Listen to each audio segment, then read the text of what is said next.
আসসালামু আলাইকুম, প্রত্যেককে স্বাগত। আমন্ত্রণ জানাচ্ছি বাংলা ভিশনের নিয়মিত আয়োজন সংবাদ বিশ্লেষণের অনুষ্ঠান ফ্রন্ট পেজে। সঙ্গে আছি জিয়াউল হক সবুজ। আলোচনার জন্য আজ স্টুডিওতে আমন্ত্রিত হয়েছেন জনাব সুলতান মাহমুদ, ডেপুটি এডিটর, দৈনিক আমার দেশ। বাংলা ভিশন স্টুডিওতে স্বাগত জানাচ্ছি। ধন্যবাদ। দর্শক, আপনারা জানেন ফ্রন্ট পেজ অনুষ্ঠানটি মূলত দিনের যেসব পত্রপত্রিকা প্রকাশিত হয়ে থাকে সেই সব পত্রিকার শিরোনামগুলোকে আমরা বিশ্লেষণ করে থাকি। তাই আলোচনায় যাওয়ার আগে শুরুতেই দেখে নেব বিভিন্ন দৈনিকের সংবাদ শিরোনাম। শুরুতেই দৈনিক প্রথম আলো, তাদের প্রধান শিরোনাম শহীদ হাদির জানাজায় লাখ লাখ মানুষ। প্রথম আলো ও ডেইলি স্টারে হামলার নিন্দা ও প্রতিবাদ, তবু মাথা নোয়াবার নয়।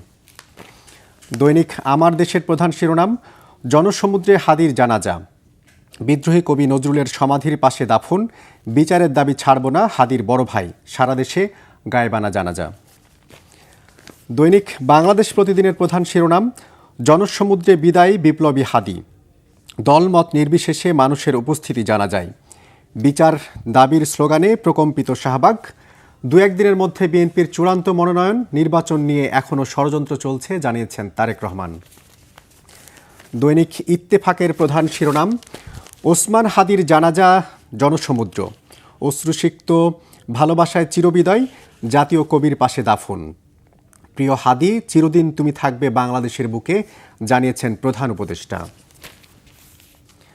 দৈনিক যুগান্তরের প্রধান শিরোনাম স্মরণকালের বৃহত্তম জানাজায় লাখো মানুষের ঢল, বিপ্লবী বীর হাদির চিরবিদায়, জানা যায় প্রধান উপদেষ্টা হাদি তুমি হারিয়ে যাবে না, তোমায় বিদায় দিতে আসিনি।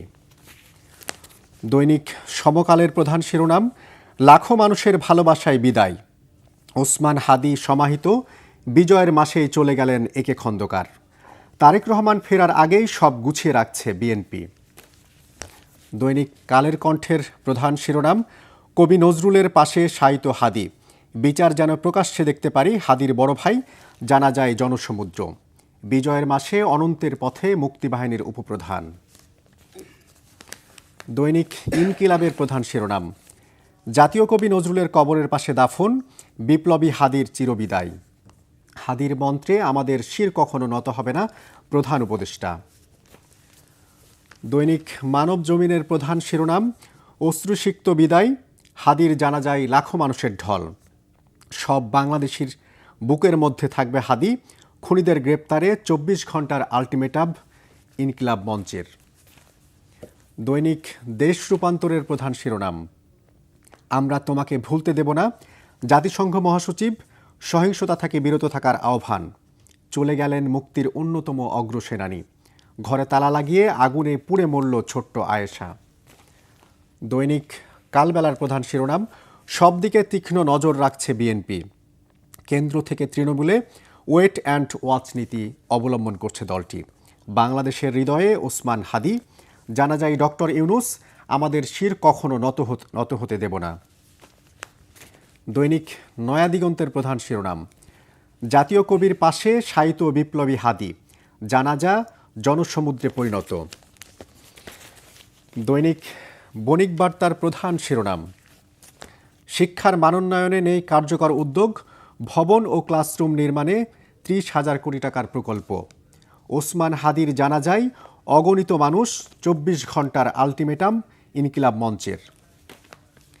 ইংরেজি দৈনিক দ্য ডেইলি স্টারের main headlines a sea of mourners bids Hadi a hero's farewell, attacks on Star Prothom Alo, condemnation pouring in from home and abroad. Another English daily, The New Age, Hadi laid to rest beside poet Nozrul's grave. Inqilab Moncho leaders, ideals to live on Yunus. Attack on media cultural organization, government cannot avoid responsibility, says protesters. তো এই ছিল আজকের বিভিন্ন যেসব দৈনিক সেগুলোর সংবাদ শিরোনাম। শুরুতেই আপনার কাছে যে বিষয়টি জানতে চাইব, এই যে ইনকিলাব মঞ্চের মুখপাত্র জনাব হাদি, তার এই মৃত্যু, তার এই জানাজাকে ঘিরে লাখো মানুষের জমায়েত, এই যে জনসমুদ্র, এর মূল কারণটা কি? শেষ কবে আমরা এরকম জমায়েত দেখেছিলাম? ধন্যবাদ। আমি আলোচনায় যাবার আগে আমি শরীফ শহীদ ওসমান হাদির একটি কবিতার অংশবিশেষ আমি পড়ে শোনাই, তারপরে আলোচনায় ফিরি। হাদি তার কবিতায় লিখেছেন, ঋণের চাপে নীল হয়ে যাচ্ছে আমার অনুচক্রিকা, সংসার চালাতে অন্তরে হয় ইন্টারনাল ব্লিডিং। কি আশ্চর্য, তবুও আমি মরছি না। ওদিকে দোজকের ভয়, আত্মহত্যা করার সাহস পাই না আমি। খোদাকে বললাম আমি মরতে চাই, তিনি বললেন বেঁচে আছো কে বলল? সহস্রাব্দ উন্নয়নের সাক্ষী হিসাবে রাজা তোমাকে মমি করে রেখেছে। বাজারে দীর্ঘশ্বাস ফেললে নাকি রাজ্যের ভীষণ বদনাম হয়, রাজারও মন খারাপ হয় খুব। কোতোয়াল ফরমান জারি করেছে আমাকে সারাক্ষণই হাসতে হবে, নইলে দেশি কুকুর ও বিদেশি মাগুরকে একবেলা ভালো মন্দ খাওয়ানো হবে আমার মাংস দিয়ে। নিত্যদিন ব্রয়লারের মুরগির ভুঁড়ি ওদের ভাল লাগে না, অথচ আমাকে ভাগ দিয়ে বেচা হবে। মানুষেরাও তো মানুষ খাওয়ার স্বাদ হতে পারে, তাই না?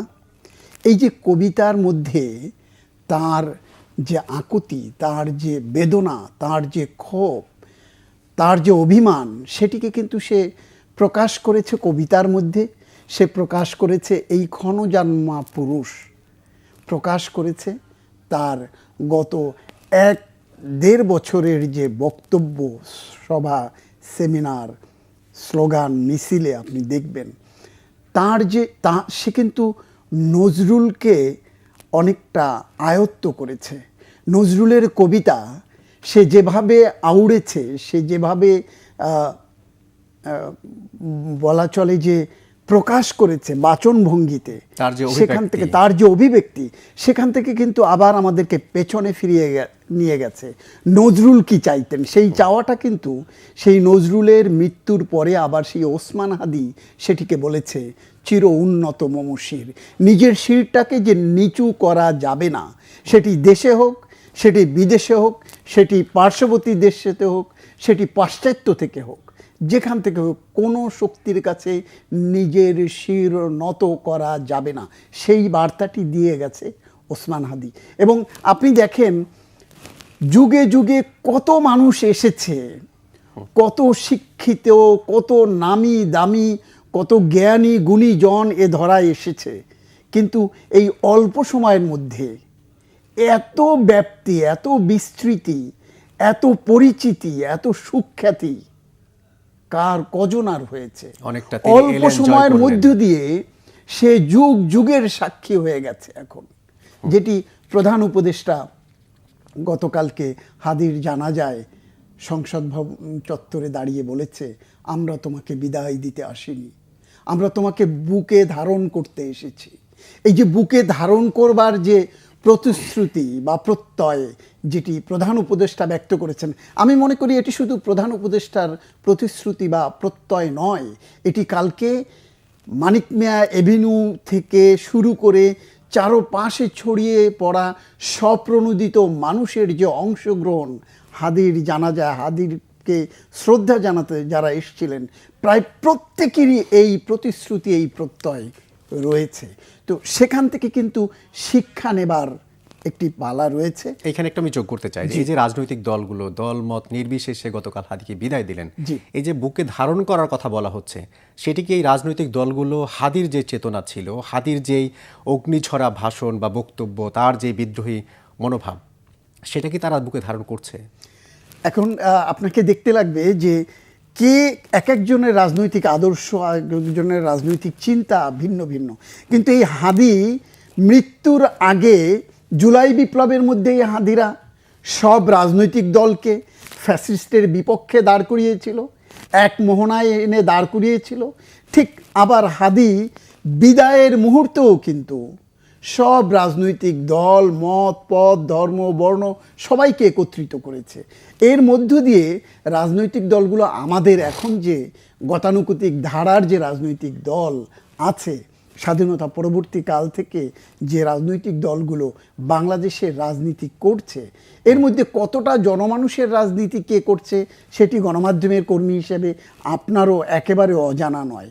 কিন্তু হাদি কিন্তু কালকে এই যে তার জানা যায় এবং তার মৃত্যুর আগের যে বক্তব্য বা কবিতায় সে কিন্তু বলে গেছে যে সবাইকে এক হতে হবে এবং এটি ধারণ করতে হবে।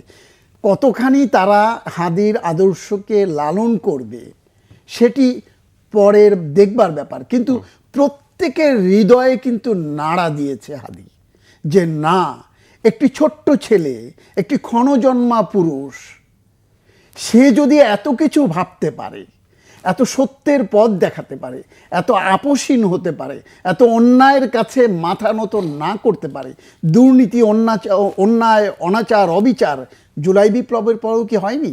হয়েছে। সেখানে হাদিরা সামিল হয়নি। হাদি বলে দিয়ে গেছে জুলাই বিপ্লবের পরে যারা জুলাই বিপ্লবে অংশীজন ছিল তাদের মধ্যে কারা কারা কি কি করেছে সেটি কিন্তু হাদি কোনো রক্তচক্ষুকে ভয় পায় নাই, কোনো রাজনৈতিক দলকে ভয় পায় নাই, কোনো প্রশাসন যন্ত্রকে ভয় পায় নাই, কোনো গুলিকে ভয় পায় নাই। আমি আপনাকে এখানে একটা ছোট্ট গল্প বলে রাখি।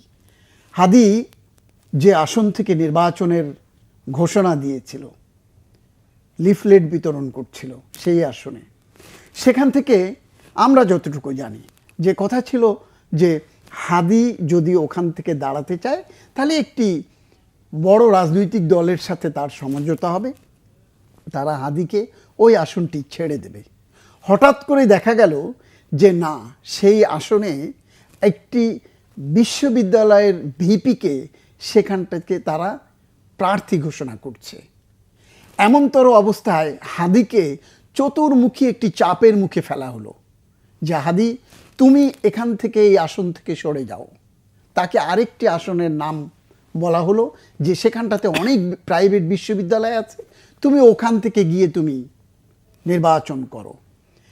এই চাপ যখন, এই আলাপ আলোচনা যখন হচ্ছে, হঠাৎ করে আমার কাছে মনে হলো যে কিভাবে হাদির সাথে কথা বলা যায়।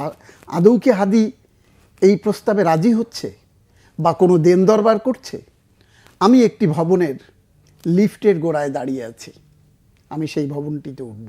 ঠিক যে লিফটটিতে উঠব সেই লিফট থেকে হাদি নামছে, মুখে মাস্ক লাগানো। আমি দেখেই বুঝলাম এটা হাদি। আমি বললাম, এই কে হাদি? ও ঘুরে দাঁড়িয়ে বলল, জি ভাই।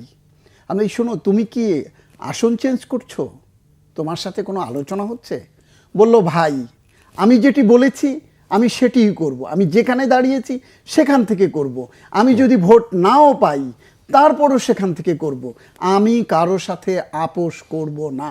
এই যে আপোষ না করা, এই যে চিন্তা, এই যে শক্ত অবস্থা, এটি বাংলাদেশের কজনার আছে? বেগম খালেদা জিয়াকে আপোষহীন নেত্রী বলা হয়। তারপরে যদি আর কোনো আপোষহীন কেউ কারো ব্যাপারে যুক্ত করতে হয় তাহলে আমার মনে হয় হাদির বেলায় সেই শব্দটি, সেই বিশেষণটি প্রযোজ্য হবে। হাদির এই কঠোর অবস্থানে কি তাকে আসলে যে খুন করলো যে খুনিরা, যে দুর্বৃত্তরা, এটাও কি অন্যতম কারণ হতে পারে?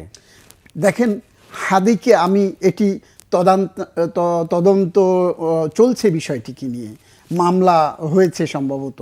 আজকে 8 দিন হয়ে গেল, 8 দিনেরও বেশি সময় হয়ে গেল হাদিকে গুলি করা হয়েছে। হাদি ফিরে, এখনও হাদির তদন্তের কোনো অগ্রগতি আমরা এখন পর্যন্ত দৃশ্যমান জানি না, বা খুনিকে গ্রেফতারেরও কোনো হদিস আমরা এখন পর্যন্ত। এখানে একটু যোগ করতে চাই, এই যে বিপ্লবী হাদি, তার যে খুনের ঘটনায় হত্যাকারীদের গ্রেপ্তারের দাবিতে ইনকিলাব মঞ্চ গতকাল স্বরাষ্ট্র উপদেষ্টা সহ দুজনকে 24 ঘন্টার আলটিমেটাম দিয়েছে। এই যে আলটিমেটাম, আমরা অনেকেই শুনেছি কিংবা অনেক গণমাধ্যমের রিপোর্ট বলছে খুনিরা পালিয়ে গেছে। তাহলে সরকারকে এই আলটিমেটাম দিয়ে শেষ পর্যন্ত কি আদৌ কোনো লাভ হবে? দেখেন, এইখানটাতে আমি আবার একটা কথা বলি। ঘটনা ঘটার মাত্র কয়েক ঘন্টার মধ্যে একটি পাশ্চাত্যের একটি দেশ থেকে একজন ব্লগার বলে দিলেন যে খুনি পার্শ্ববর্তী একটি দেশের একটি এলাকাতে অবস্থান করছে, যেটি হাস্যকর, যেটি কোনো অবস্থাতেই এত অল্প সময়ের ভিতরে যাওয়া যায় না। সেইখানটাতে যেদিনকেই তার বাবাকে গ্রেফতার করলো পুলিশ, তার বাবার স্বীকারোক্তি দিল যে না, ঘটনার পর সন্ধ্যার সময় এই খুনি তার বোনের বাসায় কি এটাকে মোহাম্মদপুরে সেখানেই ছিল। তারপর সেখান থেকে সে গেছে তার বোনের বাসায়। তো এই ঘটনাগুলো যখন হচ্ছে, বিদেশ থেকে যখন বলা হচ্ছে যে হাদি পার্শ্ববর্তী দেশের একটি জায়গাতে সে অবস্থান করছে, সেখানটাতে প্রায় 16-17 ঘন্টা পৌঁছাতে লাগে। ঘটনা ঘটার 4-5 ঘন্টার মধ্যে এমন একটি গল্প বানিয়ে দেওয়া হলো। এটাকে মিসগাইড করার জন্য। আসলে ঘটনাকে সত্য বা এই খুনিকে আড়াল করবার জন্য এই টোটাল আইন শৃঙ্খলা রক্ষাকারী বাহিনী তাদের অনেক ব্যর্থতা আছে, আমি বলবো আমাদের আইন শৃঙ্খলা রক্ষাকারী বাহিনী। তারপরে জনমানুষের দৃষ্টিকে আড়াল করবার জন্য কৌশলে অন্যদিকে মোড় ঘুরিয়ে দেওয়ার চেষ্টা করেছে। কিন্তু আপনি যে ব্লগারের কথা বলছেন, কারো কারো অভিযোগ এই ব্লগার কিছু কিছু তথ্য দিয়েছে সেটা হয়তো কোনো বাহিনীর কিংবা কোনো গোয়েন্দা সংস্থার কারো কাছ থেকে নিয়ে তথ্যগুলো দেওয়ার চেষ্টা করেছে। এখন সেটি কার কাছ থেকে নিয়েছে, আপনি যে বাহিনী বা গোয়েন্দা সংস্থার কথা বলছেন, বাংলাদেশের বর্তমান প্রেক্ষাপটে গত 17 বছরের ফ্যাসিস্টদের প্রেতাত্মারা কোথায় কোথায় নাই আপনি বলেন। আইন শৃঙ্খলা রক্ষাকারী বাহিনী থেকে শুরু করে আমলাতন্ত্রের ভিতর থেকে শুরু করে আপনি কোথায় পাবেন না যে তারা নাই। এখন তারা যদি, এবং খুনি এবং এই যাদের কথা বলছেন, যাদের নাম বলেছে এবং যিনি বলেছে, তাদের ভিতরে যদি একটি ইন্টারকানেকশন থাকে, তো তাহলে তো তারা এই ঘটনাটি ঘটাতেই পারে। তো আমি বলবো যে গতকালকে ইনকলাব মঞ্চের পক্ষ থেকে যে দুটি দাবি করা হয়েছে, দাবি দুটির প্রধান দাবিটি হচ্ছে খুনিকে খুঁজে বের করে দৃষ্টান্তমূলক শাস্তি দেয়া। সেই শাস্তির জন্য, খুঁজে বের করবার জন্য রাষ্ট্রযন্ত্র, আমি তো দেখি বর্তমান সরকার প্রতিজ্ঞাবদ্ধ, কিন্তু সরকার প্রতিজ্ঞাবদ্ধ, সরকারের অন্যান্য অর্গানগুলো প্রতিজ্ঞাবদ্ধ কিনা, তাদের ভিতরে সেই নড়াচড়া আছে কিনা, সেটি কিন্তু দৃশ্যমান না। কিন্তু আমরা যেটা দেখছি ইনকিলাব মঞ্চের যে দুটি দাবি, অন্যতম আরেকটি দাবি হচ্ছে সামরিক ও বেসামরিক বাহিনীতে ঘাপটি মেরে আছে আওয়ামী লীগের সন্ত্রাস এবং দোসররা। একটু আগে যে কথাটি বলছিলেন যে ব্লগার যাদের কথা বলছে, এই ঘাপটি মেরে থাকার কথাই আমি আপনাকে বলছি যে এই সামরিক বেসামরিক যে গোয়েন্দা সংস্থা, সেটিও তো রাষ্ট্রের অংশ। তারা এই জায়গাগুলোতে, শুধু এই জায়গাগুলোতে না, যতগুলো রাষ্ট্রের অর্গান আছে, প্রত্যেকটি অর্গানের ভেতরে পতিত সরকারের প্রেতাত্মারা কিন্তু বহাল তবিয়াতে আছে। তারা যদি এখন এই সরকারের বিপক্ষে খেলে, সরকার বাহাদুর নিশ্চয়ই বলতে পারবে, কখনো না কখনো বলবে হয়তো, আশা করি, কারণ চেয়ারে থেকে অনেক কিছুই অনেক সময় বলে না, বলা যায়ও না।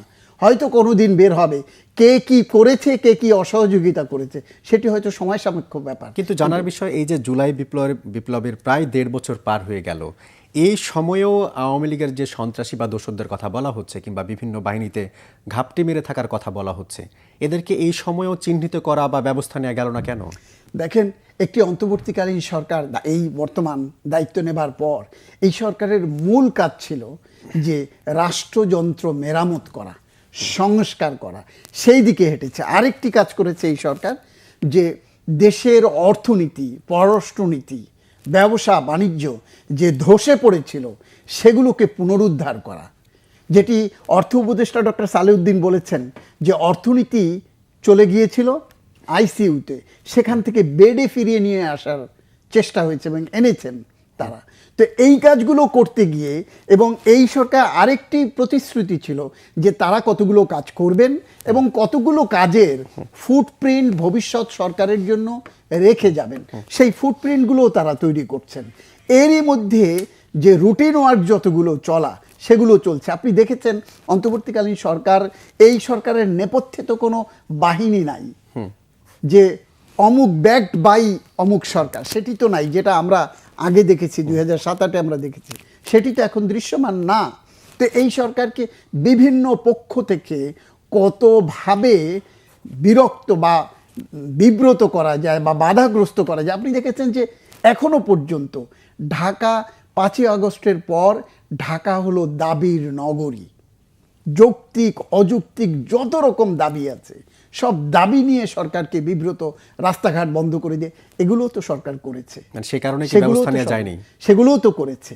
তো রুটিন ওয়ার্ক করা, একটা অন্তর্বর্তীকালীন সরকার, তার কথা শুনতে, এবং আরেকটি সরকার সামনে আসছে, সবাই রাষ্ট্রযন্ত্রের বা যারা তোষামতকারী, তারা এই সরকারের চেয়ে বেশি প্রায়োরিটি দিয়ে এগিয়েছে। আগামীতে কে আসবে তার লেজুর ভিত্তি করা, যেটির পরিণতি হয়েছিল এই জুলাই বিপ্লব। জনাব সুলতান মাহমুদ, এই যে হাদি হত্যাকাণ্ডের প্রায় সপ্তাহখানেক পরে আমরা দেখলাম জাতিসংঘ মহাসচিব সুষ্ঠু তদন্ত চেয়েছেন এই ঘটনার, একই সাথে আন্তর্জাতিক মানদণ্ড মেনে সুষ্ঠু বিচার চেয়েছে অ্যামনেস্টি ইন্টারন্যাশনালও। এই যে আন্তর্জাতিক মানবাধিকার সংগঠন কিংবা জাতিসংঘ তাদের এই বিবৃতি বা বক্তব্য, সেটা কি আসলে এই বিচারকে কোনোভাবে ত্বরান্বিত করতে পারবে? দেখেন, বিচার ত্বরান্বিত করবে। গতকাল প্রধান উপদেষ্টা জাতীয় সংসদের দক্ষিণ প্লাজাতে দাঁড়িয়ে যে প্রতিশ্রুতি, যে প্রত্যয়, যে অঙ্গীকার ব্যক্ত করেছেন, সেটি অনেক যথেষ্ট যদি সেটিকে কার্যকর করা যায়। এবং যে বাহিনীগুলো, যাদের হাতে এই দায়িত্ব ন্যস্ত, তাদের ভিতরে প্রধান উপদেষ্টার বক্তব্যের ন্যূনতম রিফ্লেকশন যদি হয়, তাহলেই এটি সম্ভব। সেজন্য জাতিসংঘ বা অ্যামনেস্টির এই আবেদন বা আহ্বান এটি বড় ব্যাপার না, এটি আমার রাষ্ট্রের ইন্টারনাল ব্যাপার। সরকার যদি প্রতিশ্রুতিবদ্ধ হয় তাহলে, এবং আইন শৃঙ্খলা রক্ষাকারী বাহিনী বা প্রশাসন যন্ত্র যদি মনে করে যে না এটি করব, এটি করা কোনো বড় ঘটনা নয়। কিন্তু আমরা তো দেখেছি যে পলাতক শেখ হাসিনা যখন দেশ থেকে পালিয়ে যায়, তাকে আনার জন্য সরকার বিভিন্নভাবে চেষ্টা করছে, ভারতকে জানিয়েছে। আমরা যেটা এখন শুনছি যে যেই দুজন খুনির কথা বলা হচ্ছে, ফয়সাল কিংবা আলমগীর, তারাও অনেকেই বলছেন হয়তো তারা নিরাপদে ভারতে চলে গেছেন। তাদেরকে দেশে ফিরিয়ে এনে সাজা কার্যকর করা কি আদৌ সম্ভব? দেখেন, ইন্টারপোল ছাড়া এই ধরনের কোনো, যারা এক দেশ থেকে আরেক দেশে গিয়ে আশ্রয় নেয়, এমন তো বিষয়টি এমন নয় এখান থেকে মামলা করে ওখানে ওয়ারেন্ট পাঠিয়ে দিয়ে আমি নিয়ে আসলাম। আবার সেই দেশটি কোন দেশ? যে দেশটি 17 বছরের যে জুলুম নির্যাতনবাদ যে সরকার, তাকে আশ্রয় প্রশ্রয় দিয়েছে। এবং এখনো পর্যন্ত যে খবর বেরিয়েছে, আসল সত্য কি সেটি হয়তো সুষ্ঠু তদন্তে বেরিয়ে আসবে। এখনো পর্যন্ত যে খবর বেরিয়েছে সেটি কি? সেটি হলো সেই সরকারের দোসর, সেই সরকারের একটি ছাত্র সংগঠনের নেতা সরাসরি এই ঘটনা ঘটিয়ে সেই তাদেরই নেত্রী যেখানে আশ্রয় নিয়েছে, যে দেশটি তাদের নেত্রীকে আশ্রয় দিয়েছে, সেখানটাতেই সে গিয়ে আবার আশ্রয় নিয়েছে। যেটি বলা হচ্ছে, বাস্তবতা বা সত্যতা কতখানি সেটি তদন্তের ব্যাপার, কিন্তু যেটুকু বলা হচ্ছে, এটি কি আপনি মনে করেন যদি সত্যি কোট আনকোট যদি সত্যি সেখানে পালিয়ে থাকে, সেই দেশ আপনাকে জামাই আদরের মতো করে ঠেলে আপনাকে দিয়ে দেবে আর আপনি বিচার করে ফেলবেন? এটি কি সম্ভব হয়েছে কখনো? এমন ঘটনা তো কখনো ঘটেনি। তবে উভয় রাষ্ট্র, যেটা ইন্টারপোলের কথা বললাম আমরা, ইন্টারপোলের মধ্য দিয়ে এ ধরনের ঘটনা সম্ভব যদি পারস্পরিক যে দুই দেশের মধ্যে যে চুক্তি আছে, যে চুক্তি দুই দেশের মধ্যে আন্তর্জাতিক চুক্তির বাইরেও, সেটাকে যদি বাইরেও রাখেন, দু দেশের মধ্যে যে চুক্তি আছে সেই চুক্তিও যদি কার্যকর করে বা একে অপরের প্রতি শ্রদ্ধা দেখায়, তাহলেও কিন্তু এটি সম্ভব। জি, আমরা আলোচনার একেবারে শেষ পর্যায়ে রয়েছে একটা বিষয় জানতে চাইবো, যে এই যে নির্বাচনকে ঘিরে এই যে নানা ধরনের তৎপরতা কিংবা তফসিল ঘোষণার পরে হাদির হত্যাকাণ্ড, এরকম নানা বিষয় নিয়ে নির্বাচন নিয়ে এক ধরনের অনিশ্চয়তার কথা অনেকে বলছিলেন।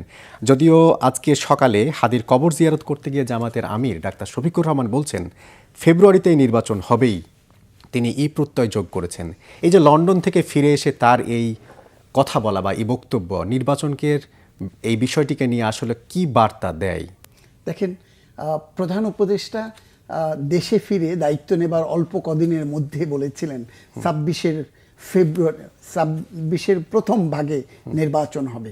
উনি ওনার জায়গাটি এখন পর্যন্ত আমি বলবো উনি ঠিক রেখেছেন। নির্বাচন কমিশন সে অনুযায়ী তফসিল ঘোষণা করেছে। দেশের সর্ববৃহৎ দল বিএনপির যিনি ভারপ্রাপ্ত চেয়ারম্যান, তিনি বলেছেন ফেব্রুয়ারিতেই নির্বাচন হবে। এবং প্রধান উপদেষ্টার যিনি প্রেস সচিব, তিনি বারবার বলছেন যে কেউ নির্বাচন এই শিডিউল থেকে পেছাতে পারবে না।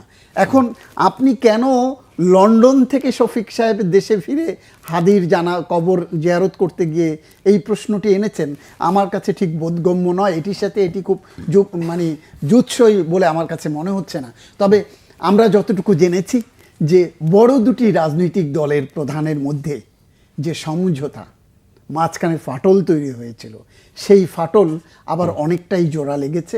দেশের স্বার্থে স্বাধীনতা, সার্বভৌমত্ব অটুট অক্ষুণ্ণ রাখার স্বার্থে, পাশাপাশি ফ্যাসিবাদ যাতে পুনঃপ্রতিষ্ঠা না হয়, ফ্যাসিবাদ যাতে ফিরে না আসতে পারে, সেরকম একটি সমঝোতার গুঞ্জন আমরা শুনতে পাচ্ছি। যদি সেটি হয়, বাংলাদেশের জন্য সেটি অত্যন্ত ইতিবাচক এবং সুষ্ঠু, সুন্দর, গ্রহণযোগ্য একটি ভোটের মধ্য দিয়ে যদি গণতন্ত্র পুনঃপ্রতিষ্ঠা করা যায়, এর চেয়ে আর ভালো কোনো সূচনা হতে পারে না। বিএনপির আরেকটু ছোট বিষয় জানতে চাইবো যে বিএনপির নেতারা বলছেন তারেক রহমান যদি দেশে ফিরেন তাহলে সব ধরনের অপশক্তি নিঃশেষ হয়ে যাবে। এই যে তারেক রহমান যখন দেশে ফেরার দিন ঘোষণা হলো, এমন একটা সময় নানা ধরনের অস্থিরতা কিংবা হাদির মৃত্যুর খবরের পর এই যে মব ভায়োলেন্স কিংবা কোনো কোনো জায়গায় আগুন, হামলা, ভাঙচুর, এই ঘটনাগুলো ঘটলো, এটা কি আসলে তারেক রহমান ফেরার আগে এটিকে তারা কি শেষ কামড় হিসেবে দেখতে চেয়েছে? দেখেন, তারেক রহমান কিন্তু বারবার একটি কথা বলেছেন লন্ডন থেকে উনি দেশে ফেরার, ওনার দেশে ফেরা না ফেরা, বিলম্ব, এগুলোকে নিয়ে নানান মহল থেকে নানান রকম কথাবার্তা হয়েছে। উনি ওনার ভেরিফাইড ফেসবুক পেজে উনি কিন্তু জানিয়েছেন যে কেন উনি আসতে পারছেন না, কোথায় বাধা আছে, সেটি একটি বক্তব্য আছে। আর আইনশৃঙ্খলা রক্ষাকারী, আইনশৃঙ্খলার যে পরিবেশ, সেটি কতটি নিয়ন্ত্রণ করতে পারছে আমাদের প্রশাসন যন্ত্র, সেটি তো আমরা হারে হারে টের পাচ্ছি, প্রতিনিয়তই দেখছি।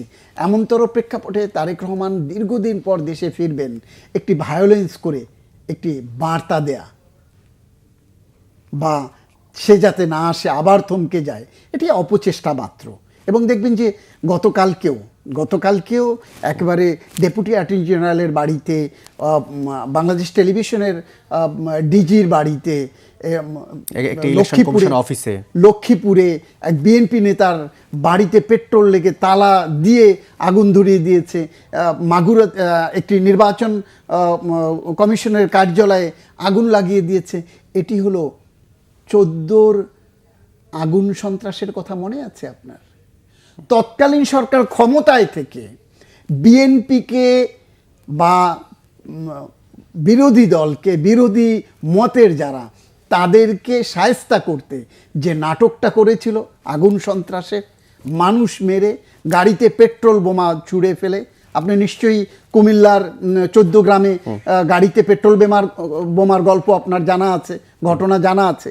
এখনও আবার সেই প্রচেষ্টাটাই করছে, যে তখন ক্ষমতায় থেকে করেছে ওই শক্তিটা, এখন ক্ষমতার বাইরে থেকে যাতে গণতন্ত্র ফিরে না আসতে পারে, তারা ছাড়া দেশ ভালো কেউ চালাতে পারে না, তারা ছাড়া আর কেউ নেতা হতে পারে না, সেটি প্রমাণ করবার যে অপচেষ্টা, তারই অংশ হিসেবে আমার কাছে মনে হয় যে এই আগুন সন্ত্রাস বা বিশৃঙ্খলা, এই হত্যা, এই যে নানান জায়গায় নানান অঘটন ঘটানো, তারই অংশ বিশেষ।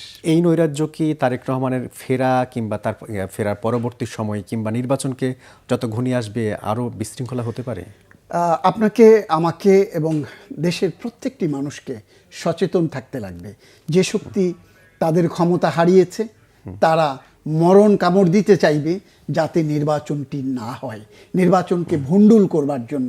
তারা ছাড়া নির্বাচন হবে, এটিকে তো তারা কোনো অবস্থাতেই মেনে নিতে চাইবে না। এটি অস্বাভাবিক কোনো কিছু না। একবারে 16-16.5 বছর ক্ষমতার মসনদে যারা ছিল, তারা মসনদ হারা হয়েছে।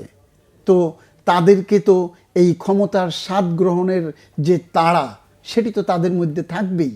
কিন্তু এই যে নৈরাজ্যের শঙ্কা আমরা করছি, বা আপনি যে শঙ্কার কথা বলছেন, এটি প্রতিরোধে সরকারের এখন পর্যন্ত যে পদক্ষেপ বা অবস্থান, সেটা কি পর্যাপ্ত মনে হয়? আমি মনে করি যে সরকারের পদক্ষেপের পাশাপাশি রাজনৈতিক দলগুলোর মধ্যে যে বিভেদ আছে, সেই বিভেদগুলো যদি কমে যায় এবং পরস্পর, এই যে যেটি ডাক্তার শফিকুর রহমান বলেছেন, ফেব্রুয়ারিতে নির্বাচন হবেই, তো এই প্রত্যয়টা যদি সবাই একত্রিত হয়ে এবং এই হবেই এটিকে কার্যকর করতে এর পথে যতগুলো বাধা আছে, সবাই যদি শক্ত হস্তে মোকাবেলার বিষয়ে দৃঢ় প্রতিজ্ঞ হয়, তাহলে দেখবেন যে যারা কাপুরুষোচিত এই হামলা ঘটনা ঘটাচ্ছে, তারা পেছন ফিরে, পরাজয় মেনে নিয়ে পেছন ফিরে সরে যাবে এবং এই ঘটনাগুলো কমে যাবে। তার সাথে আইনশৃঙ্খলা রক্ষাকারী বাহিনীকেও রাজনৈতিক দলগুলোর কিন্তু সহযোগিতা করবার ব্যাপার আছে। কিন্তু যেই কথাটা বলা হয়ে থাকে, নির্বাচনের তফসিল ঘোষণার পর সবকিছু নির্বাচন কমিশনের অধীনে চলে যায়। নির্বাচন কমিশন কি আসলে নির্বাচনকে সুষ্ঠু করার জন্য কিংবা যেসব প্রতিদ্বন্দ্বী প্রার্থী অংশ নিচ্ছেন বা নিতে যাচ্ছেন, তাদেরকে নিরাপত্তা দেওয়ার জন্য ঠিক পদক্ষেপ এখন পর্যন্ত নিয়েছেন? দেখেন, নির্বাচন কমিশন যেদিন তফসিল ঘোষণা হয়ে যায় তারপর থেকে আইন শৃঙ্খলা সহ নির্বাচন সুষ্ঠু করবার ক্ষেত্রে যতগুলো সরকারের উইং আছে সেগুলো নির্বাচন কমিশনের অধীনে চলে যায়। তখন নির্বাচন কমিশন যখন যেখানে মাঠ প্রশাসন সাজানো থেকে শুরু করে পুলিশ প্রশাসন আইন শৃঙ্খলা রক্ষাকারী বাহিনীকে ঢেলে সাজাবার একটা উদ্যোগ নেয়, সেটি কিন্তু চলমান রয়েছে। আপনি দেখবেন যে এটিকে আরও সুষ্ঠু সুন্দর সুচারুভাবে করবার জন্য নির্বাচন কমিশন কিন্তু কোনো জায়গায় থেমে নেই। তারা গতকালকেও কিন্তু তারা নির্বাচন কমিশনের যে তফসিল যেটি সেটি একটি পরিবর্তন এনেছে, আপনি নিশ্চয়ই খেয়াল করবেন। এটি হলো নির্বাচনটাকে যাতে কোনোভাবে ব্যাহত না হয়, কোনো রকম এর মাঝখানে কোনো ছেদ না থাকে, সেই জন্য তারা এই কাজটি করেছে। আমি আশা রাখতে চাই, আমি এত তাড়াতাড়ি হতাশ হওয়ার মানুষ নয়, আমি হতাশাবাদী মানুষও নই, আশাবাদী মানুষ।